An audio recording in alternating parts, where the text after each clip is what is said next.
what is the role of OPC in the agenda of the Yoruba people? Well, the role of OPC is to defend and protect the interests of Yoruba people and to defend the interests of the masses of Nigeria.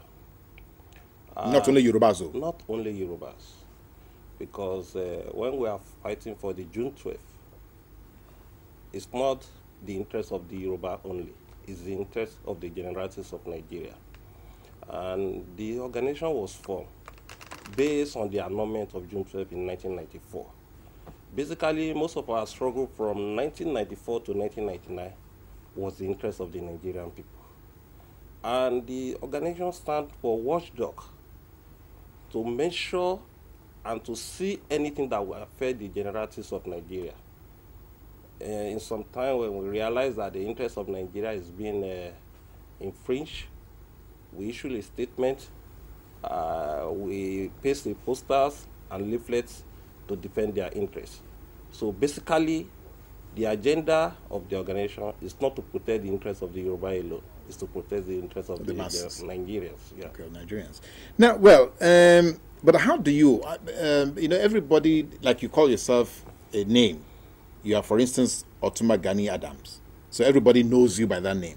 So how would you want to describe, or what kind of name would you want to give OPC? Is OPC a group of militants? Or is it an association of political activists? Or just a group of social anarchists? What exactly is OPC? Well, OPC is a socio-cultural organization, because any organization that fights for the interests of the people, the state, the government, we always like to target a militant organization.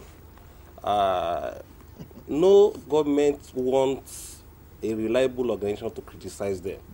By the time they realize that your criticism is becoming too much on them, they would like to tag you a name so that people will not accept you. That brought a situation when organization of OPC was called militant.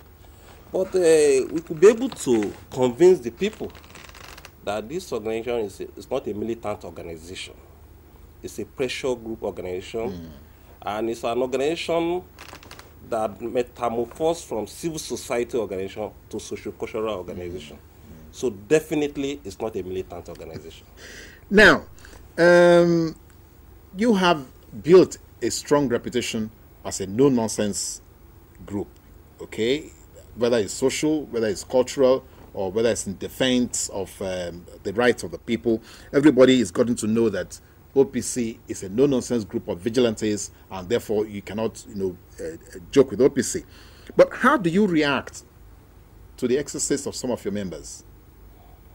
Well, an organization of about 6 million people, there's no way you not have a bad egg in it. Even a Nigerian police of about 400,000 people, we still have a bad egg in Nigerian police. Even in a religious organization too, that we can attract holiness to it, we still have some bad eggs. But we have tried as much as possible to inject discipline to the organization. You can't compare the OPC we have in 2003 with what we have now.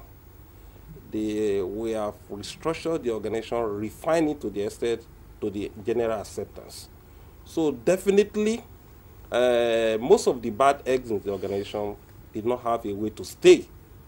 Most of the people who believe that they can use the organization to cause havoc in society, to turn themselves to vagabond, have already left the organization. You can see how peaceful the organization is. For the past 5 years, when did you have a negative information about OPC?